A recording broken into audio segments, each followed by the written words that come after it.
Local Government Minister Desmond McKenzie says the number of people remaining in shelters should see a significant reduction by the end of this week as the government rolls out new initiatives to fast-track relocation.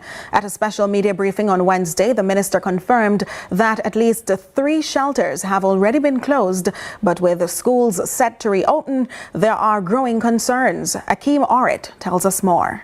With schools expected to reopen soon, the local government ministry is moving to reduce the number of people still living in shelters following Hurricane Melissa. Minister Desmond McKenzie says several initiatives are underway and results should be seen within days. So far, at least 3 shelters have been closed. But as some schools are preparing to reopen, the minister admits pressing concerns remain.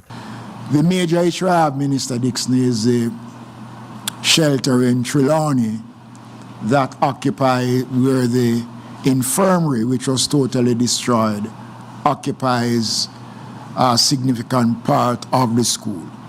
Later on this afternoon, we'll be inspecting some prefabricated solutions that we intend to, over the next 2 weeks, to install in Trelawney that will house the almost 130 persons which are required to occupy the infirmary.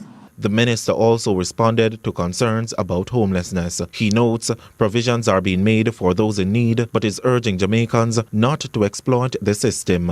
The SDC did a survey on the homeless population, and we noticed that a number of persons who are going out pretending that they are homeless are not homeless people, and they go out just to get the food. We do have a difficulty in providing support for those levels of persons, but when they go out, they are counted in the data, and therefore it creates a problem for us in providing adequately.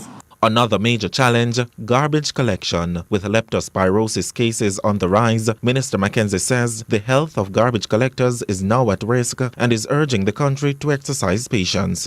People bawling, they don't see them. And where them there with the trucks.